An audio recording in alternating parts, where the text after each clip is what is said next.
Hey everyone, it's Allison here with New Little Life. I'm an internationally board certified lactation counselor, a nurse, a doula, and a mom of 3 little boys.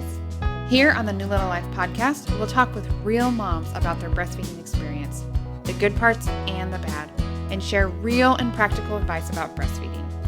Connect with and learn from other moms and professionals to help you meet your breastfeeding goals.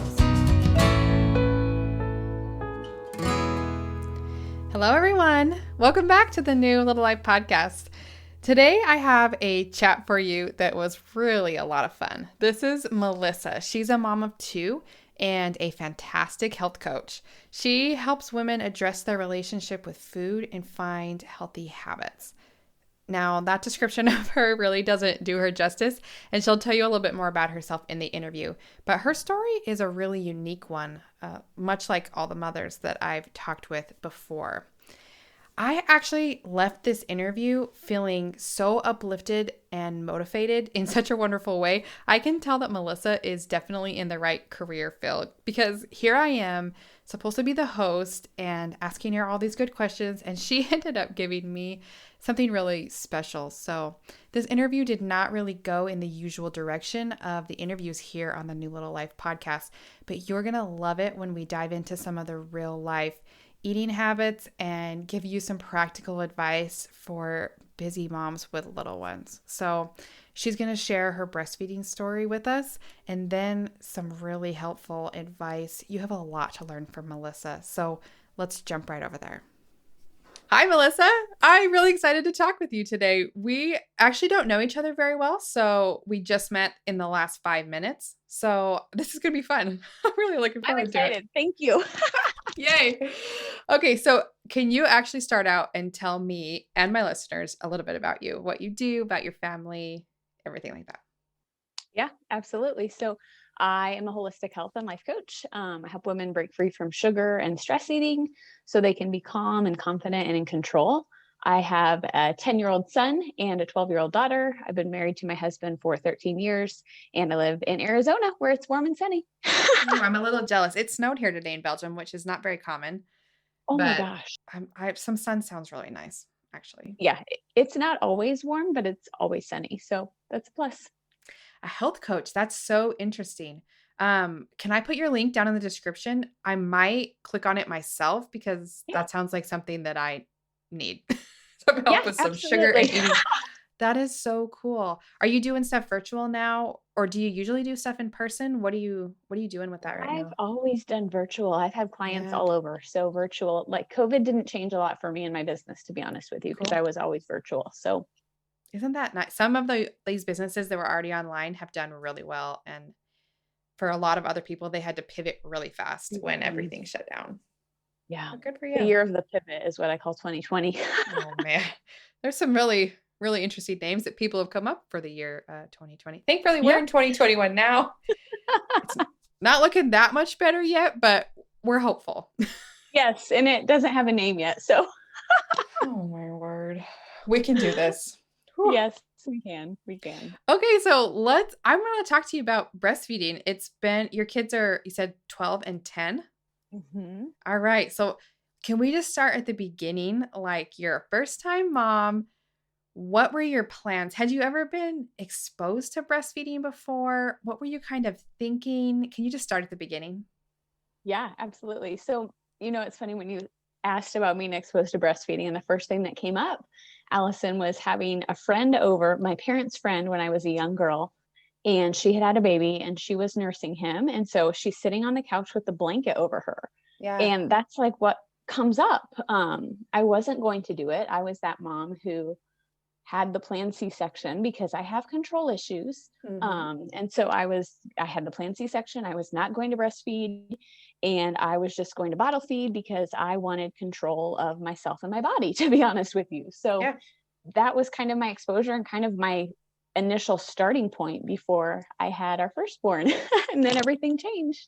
Right? Okay, tell me what happened next. So you have this C-section. Awesome. You're going to bottle feed, right? I think something changed for you. Yeah, it sure did. And in fact, it wasn't until I think it was our daughter was 2 days old maybe when I decided, because I just remember Like, you go through recovery of the C-section, and I remember when I first heard her cry, and I just started to cry because I'm like, oh my gosh, she's okay. Everything is okay. And like everything changed for me in that moment. And I'm holding her after I was in the recovery.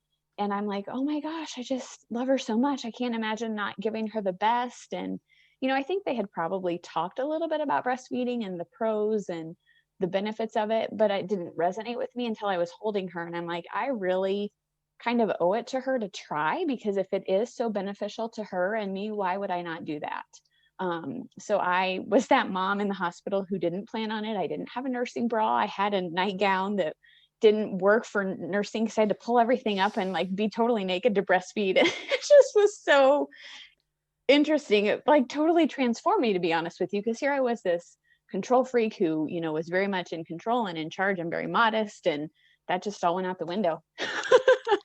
Wow, that's incredible. Okay, so was it hard? I mean, you had not even like thought of this through.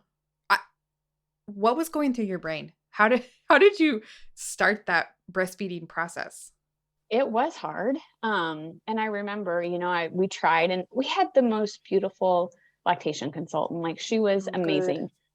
We've remained in touch to this day. She passed away a few years ago, which was really Oh, I'm sad. sorry to hear that. Um, but just, she was so helpful and encouraging, and really like taught me, how to do it and what the latching looks like. And I actually ended up not only breastfeeding, but I pumped more so for the first year of her life, because I didn't want it was something for me, and probably a past trauma, to be honest with you, to have Mhm. her on my breast. So Yeah. I actually pumped more for her. But then when our son was born, I did not pump for him. So I've kind of done both, and I wasn't going to do anything. So I'm probably like the most ironic, interesting guest you've had.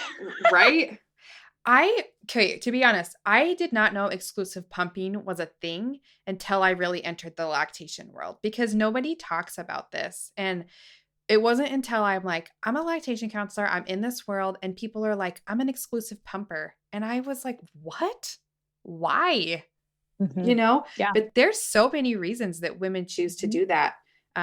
So that's really interesting that you Mine was did that. control. I'll just tell you. Yeah. Hmm. That's all it was. I could see that being a lot easier. Like every 3 hours, I pump Mm-hmm. and then I can feed my baby like whenever, but at least I've got this schedule and I know what to expect. Tell me, I could know you how much remember she's what that was eating. like? Oh, yes. Because that was, I think, the thing is, when we went in after we had gotten home, we went in and she wasn't getting enough. Okay. So that was a concern, was why is she not getting enough? I don't like not knowing how much she's getting. And I think that's probably what catapulted the decision to do exclusive pumping. Okay. That's a concern for a lot of moms and sometimes the numbers are comforting Yeah. that way. Do you remember what your schedule was like? Were you like every 3 hours? Did you pump through the night? Like, oh, I did not pump through the night, but I was every 3 hours. I was like hooked up to that machine, and I can still hear it in my mind. Like, little PTSD from the pump yep. sounds. You're not actually my first guest to say that. Yeah.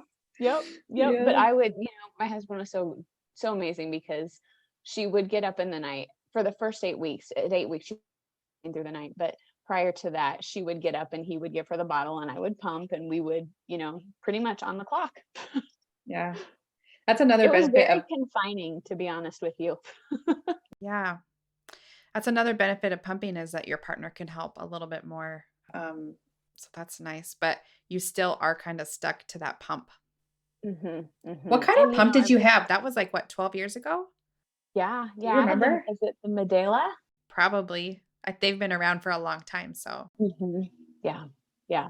And I recognize with our second, choosing not to pump with him and just doing the actual breastfeeding, how much more freedom there was in that. Because you Really? could just do it anywhere. That's true. Yeah. So your second one, was there a reason that you decided to breastfeed him instead of pump, or is that just kind of what happened? I'm curious if you remember. Yeah, I think it's kind of both. And I think I had gone through quite a bit of healing from my past trauma, to be honest Okay. with you. So I Mhm. was probably in a better place. Sure. Um, and I think too, it was just easier because I had, this 27-month-old daughter we were doing play dates at the park and doing different things. And the 3 hour, just, it was too confining with a toddler and a newborn. So it kind of gave me more freedom. Yeah. There's some better pump options now for moms that are like a lot more discreet and you can pump on the go and like while you're working. But even 10 years ago, the world was super different. Even 6 years ago when I had my first one, I remember I had a Medela pump and that someone gave it to me because like insurance, and I'm like, I don't have $200. Mhm. And there was like one option and it was kind of crappy. Um, wow. Yeah. Okay, so I've got a question for you. Your other mom friends and stuff at the time, do you remember if they were breastfeeding or bottle feeding, or how did you fit in with the other moms that had little kids? That's a really good question. And I think all of them at the time were breastfeeding. And now looking back, I'm wondering how much of an influence that had on me. Yeah. Because even the neighbor next door had had a child, a few months before, and she was nursing, and we had that conversation like, well, how is it for you? What made you decide to do it? And I think having people to be in that space with was really helpful, and that's why that lactation consultant was so helpful, because she was just there and encouraging and supporting. And my mom didn't breastfeed me, so I couldn't go to her and ask her those questions. So I think finding those people that could help and show support was really powerful. Okay. So how long did you breastfeed both of your kids? Do you remember your daughter and your son? Daughter was a year, Okay. and the son was 15 months, and I did 15 months because at that point he was able to chase me around and say, I want my nookies. And I'm like, okay, this has got to stop. Yeah. It gets to that point sometimes where you're like, we're done. Yep. Peace out, buddy. Yeah. Do you remember what the weaning process was like for either of them? Your daughter who was on bottles and then your son who was on the breast? That's a good question. It was a I while don't ago, huh? remember, to be honest with you. That's like a mom fog. I remember the pain of like the milk coming in. I do remember that, but I don't remember the weaning much. Must have gone pretty well. Or it's so terrible that I blocked it out. One of the two. Oh man. All right. Do you remember the hardest part of breastfeeding? Was there anything that you were just like, this is the hardest thing for me? I'm going to ask you also what the best part was, but first let's start with the hardest part. Do you remember anything that sticks out in your mind? Oh my gosh, with our second, I remember he wouldn't latch. And so I'm like bleeding, I'm raw, it hurt so flipping bad. I'm like, oh my gosh, this is supposed to be natural. This is supposed to be normal. This is how like God made our bodies. Why is this so hard? Why is this not working? Am I doing it wrong? Is there something wrong with me? Like just all of those thoughts in my mind, almost feeling like my body was like neglecting me in a way almost. Mhm. And that's when I learned about La Leche, and this wonderful woman from La Leche came and was helpful and supportive and helped with the latch and gave some really, tools to help, like the nipple shield and the cream, and just really things that helped, because while I had pumped with our daughter, I didn't experience this with her. So I Right. think just that mindset of what am I doing wrong? I'm a failure. Why isn't this working? This is really hard. Yeah, I think your moms get in their head a lot. I don't think you're alone there. The first, I could see kind of just that lack of control and not knowing what's going on, that I need the numbers to help me. And Mhm. I'm really proud of you for recognizing that and just saying, look, I want to do this, but this is not going to work for me. So I'm going to pivot and do it a different way. That's incredible to me. And then with your second one, I can totally see how learning to breastfeed and working through some of those things also would be a challenge. And good for you for sticking with that too. Well, and I just have this memory I have to tell you, because this is so like stuck in my brain forever. We were potty training our daughter at the time when our son was a newborn. That was bad timing, but I will never forget. She's like, I have to go. So here I've got my son on my breast, and I've got that boppy pillow like strapped around me. And I'm like running through the house with like my boob hanging out and him on my boob, trying to like get her to the toilet. And I'm like, why am I doing this? Like it was one of those moments where I'm like, I'm going to lose it here. I do you have a picture? Was anyone around to take your photo? No, thank goodness. But it was one of those days, Allison, where I'm like, is the front door open? Because we had one of those storm doors that's like all glass. And I'm like, I probably just gave the neighbors a show if anybody saw this. There's like a meme that goes around sometimes on Facebook of like this mom that answers the door for the mailman and her boobs out and her baby and the mailman's like, okay. But if that's not real life, I don't know what Right, is. right, right. Isn't it funny the stories that stick with us that now you remember that forever? Yeah. Yeah, the color of the bouncy pillow. I remember what I was wearing. Like I could tell you every detail. Oh, funny. All right. Do you remember any parts of breastfeeding that you loved or that were just like the best for you? I love that feeling of knowing that I was doing the best that I could for my child and knowing that I was providing for them in the way that my body was made to, and just really feeling satisfied, content, and like, okay, like this is really good for everybody. Um, yeah, I think it just was that feeling of, wow, look at what my body can do. Interesting. While you were saying that, I was wondering if you mentioned in the beginning you kind of switched gears because you realized it would be better for your baby, the Mhm. benefits there. Were there any Yeah. benefits that you saw for yourself? Anything that ended up being a good thing for you, maybe that you didn't anticipate uh, being a pro? Yeah, absolutely. And I will tell you, it was not weight loss. Because that was my thing, like, Darn. oh, I'll lose weight. I know. Yeah, darn. But you can't lose weight if you're sitting there pumping, eating like candy corn and nuts by the bagful at the same time. I will just say that. Um, but I think, I was sharing with you a little bit before we started the recording that I think this really started my journey into holistic health because our daughter had a dairy issue. And me realizing that she had a dairy issue because of what I was eating made me aware of the impact that food has on our bodies, on our health, physical, mental, emotional. And it really kind of springboarded me into what I'm doing now as a health coach and helping other people realize that. So I had no idea before any of that the impact food could have on health, or that babies couldn't tolerate dairy sometimes. I just didn't know. So I think for me, it was a really kind of big awakening in that sense. Do you work with breastfeeding moms in your practice at all? I have not. I work with moms, but I haven't worked with any that are specifically breastfeeding. Yeah. Have you done any research on, I mean, you're a health coach specifically related to food and stuff, is that correct? Hmm. Do you have any insights for us on like how foods that you eat affect your body? We can even switch gears from breastfeeding a little bit, but because I think this is a real thing for moms. Moms are hungry when they breastfeed, okay? And you mentioned what, corn nuts and something that you're Candy like, corn and nuts, okay, like a yeah, payday candy. totally. So, can you just tell us a little bit about how the foods you eat affect your body? Because everything the mom eats goes to the Hmm. baby. So, Yeah. can you just start and give us some help? We need help, all the moms. Yeah. I needed help too, because even with our second born, Allison, I remember he was so fussy one day and we took him to the chiropractor. Because with them being C-section, we did the Oh, craniosacral and the perfect. Good for chiropractic. you. Yeah. Um, and I remember he was so fussy, and she adjusted him and she did all these things. And she's like, okay, what did you eat? I'm like, "Oh, I had some Oreos." And she was like, how many Oreos did you eat? I'm like, well, I ate the whole package. And she was like, okay, why? And I said, because I was stressed. And she was like, I understand that you're stressed and you're in a really hard season, but this is not what's best for you or your baby, because what you're eating is not only impacting you, but it's impacting him.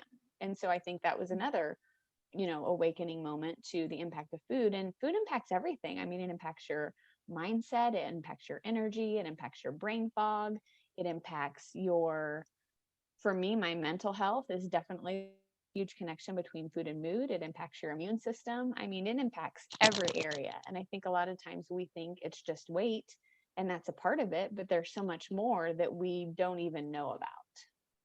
Oh, that's so interesting. And okay, I've got a 4-month-old. And so healthy foods is like pretty low on the list of priorities in my life right now. I have 3 kids. I'm running a business. Yep. But I am hungry, you know? And I'm not alone. All breastfeeding moms have their little snack bucket. So do you have any advice for like sneaking in healthy eating Mhm. in a way that's doable for busy moms? Because it is something that I want to do. I want to eat healthy so my baby gets the most benefit and I feel good. I totally see what you're saying that it affects mental health as well. Do you have any tips for us moms that are just busy? I don't have a lot of time to think about it, but I want to try something. Yeah. Absolutely. So a couple things come up, and this would have been helpful for me in that season, to be honest with you. Sure. But if you can take a couple of hours during your week and do some meal prep, it's a game changer because I think we are tired, we are hungry, and what do? We grab. But if you have some pre-cut vegetables, if you have some already washed fruits, you could even portion it into baggies so that you can grab the healthy options just as quick as you could grab the other options. That's a game changer. I think smoothies are great because you can sneak some spinach in there. You can't taste it. That's my And then, favorite way to eat spinach yes, in a smoothie. absolutely. Yeah. Yes. Add some fruits, add some healthy fats. That can be really powerful. You can make smoothie packs and you can put the fruits and the spinach and your stuff in there that you want, and then just pop it in the blender, add a liquid, and you're kind of good to go. But I think also, one thing that has been helpful for me is kind of having a loose meal plan. And I say loose because I want to make sure that I have, some items listed out for our meals, but then I also have what I need on hand so that we can have those things. Because there's nothing worse than dinner time rolling around. Everybody's hungry, the kids are crying, and you're like, what are we going to have for dinner? And you don't know because you didn't get anything out. So if you can just have some things on like a loose meal plan and maybe throw some meat in the sink in the morning, that kind of helps too. Is there anything that you use to plan your meals that you found helpful? My calendar. You write it on your calendar. Cool. Yeah. Yeah. Cause I have to look at like what we have going on. We're in a different season of life right now. So our kids are doing some activities in the evening, but like if my son has football practice, for example, I know that we need to eat later, and it just kind of sets the tone for what the meal looks like based on how much time I have to prep it. Okay. So do you have your meals planned? Specific days you have meals written on there? In an ideal world, yes. All of the time, no, but yes. That's your goal anyway. Yes. And I will add too, for the breastfeeding mamas, and I'm sure you guys know this, but hydration is so important. So make sure that you're staying hydrated and getting your water in, because that can be helpful too with sugar cravings and some other things. So some moms, I get this complaint a lot that they don't like water or that they can't water's fine, but to drink so much all day is really hard for them. But you don't want juice or like Powerade all day. Is there anything that can help, supplement your water if you need a little bit more? Yes, absolutely. You can infuse it. Add some fresh or frozen fruit. Some people like to put cucumbers in there for a vegetable, but there are so many combinations you can make to infuse your water and give it a little more pizzazz. Some people really find that that works for them. Other people, like this is kind of an interesting thought, but some people do better with different temperatures. Some people do better if they have a straw. Like play with it and see what works for you. But I'm a big proponent of keeping like a full water with you at all times to kind of keep it top of mind. Obviously, if you're, a mom of a newborn, that might not be as easy, but I don't know, maybe strap it to you. Right. No, I recommend to a lot of moms actually that they have like a breastfeeding caddy, like a little basket. And Yes. you need stuff anyway, like if you've got your Yes. favorite nipple cream or like a breast pad or who knows what, but have one that can hold your water bottle. And Yes. maybe we can find some links after this and put them down in the show notes for listeners. If you have like a water bottle that you can actually put fruit in that doesn't get like fruit Mhm. stuff everywhere, you know Yeah. what I'm talking about? If you have any Yep. suggestions, we'll throw them down there for you guys. That's a really good idea. I'm gonna start sticking some cucumbers in my water at least. Then And it's like you're at the spa. right, every day is a day at the spa. Spa day. Mommy Oh, spa. hydration. Thank you for that reminder. Mhm. Oh, I was gonna tell you that we for our meal planning we use an app. It's Okay. now moms have an app for everything, but Yep. called Paprika. And we like to plan our meals a little bit looser. So I do plan 4 or 5 meals a week, but I just throw them on there. I don't really know what days we're doing them, Mhm. but you Yeah. can like put it straight over into your grocery list on the app. And then you just take that, get all the stuff. And then that tends to work for me. Like you said, we're in a little different stage and life is kind of everywhere. Stuff is less scheduled. And so I like 4 or 5 meals for the week. And Mhm. when they happen, it's Yes. just when they happen. And you have what you need. That's the best part. For sure. I've got all the ingredients to make this. Mhm. Yes. I Yes. need to do more meal prepping though. Do you have any resources for healthy eating, meal prepping on do you have a website or anything like that where we can get some info? I have a guide. I have a link to a guide on how to batch cook. I can Yes, send I you to need put in the it. show notes. I would Yeah. Yep. love that. Because even, I mean, it surprises me because I do this on the weekends. Like I'll get my overnight oats ready and I'll, wash the fruit and the vegetables. And it doesn't take a lot of time, but it saves so much stress during the week. Yes, I can see that as a mom having something in there. My overnight oats are sitting there Yes. in the morning when I'm Yes. starving to be Yes. like, yes, oats are really good for milk production Yes. as well. So, Yes. Yes. Yes. Set the coffee maker the night before. You can get this down to a drill. right. I don't think all moms are quite that organized, but even if you can do like half of this, pick one thing that you want to try and do better. Tackle one at a time. I know sometimes when I hear advice like this, I'm like, I am failing on like all of these levels, do you know? Mm-mm. But my advice would be to pick one. Pick one of those suggestions that Melissa just gave you and try that. And then once you've mastered the water thing, move on to the next one. What do you think? Absolutely. Absolutely. And I think to acknowledge the season that you're in, right? Because we're in various seasons as moms. And sometimes we have the ability to do more and sometimes we have the ability to do less. So just acknowledge the season that you're in and savor that and know that it won't be that way forever. Because that was something I fell into as a new mom was, oh my gosh, I'm always going to be on the schedule of having to feed and change the diaper and have the nap time and I'm never going to have, free time again. That's not true. Like just it's not true. So just give yourself grace for where you're at. And it's different for everybody. While we're talking about grace, I need you to walk me through this. So sometimes I'm just going to eat a whole pack of Oreos. Mhm. Okay.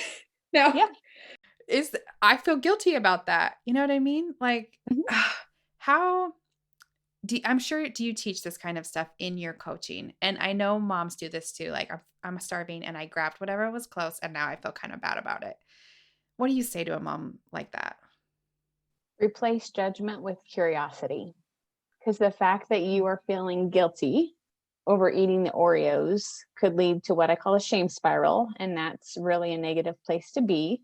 But if we can just negate that thought and ask why did I eat the whole pack of Oreos? And were you physically hungry? Were you looking for something emotionally? Were you trying to stuff your feelings down like I used to do?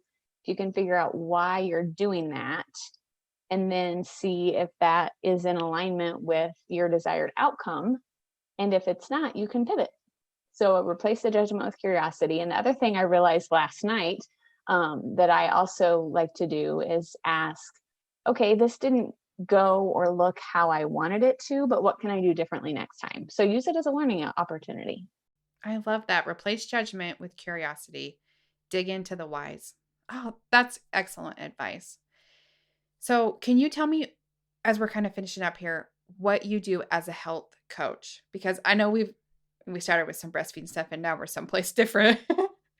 But Sorry. this is a super interesting topic and I think a lot of moms are curious about this. So, what's the benefit of having a health coach? Like, can I get on and like tell you all my food problems and you work me through it? Like, what do you do? How do you help? Yeah, I'm saying Yeah, moms, but you help everybody. yeah, that's who I work with. So no, you're totally right on. And I think that's a good question. I think a lot of times we may have something we want to accomplish, whether it's weight loss or not eating as much sugar, or maybe we are aware that we are stress eaters. I wasn't aware of that until after the fact. But I really help women learn how to listen to their bodies. I learn how to help them acknowledge what foods work for them versus against them. Because I think a lot of times we're just not taught how to listen to our bodies and how to honor hunger and fullness and what foods work for us. So I really help women learn to understand their bodies better so they can accomplish their desired result, whether it's weight loss or breaking free from sugar or finding freedom from emotional eating. But a lot of it is working around changing habits. Oh, that's great.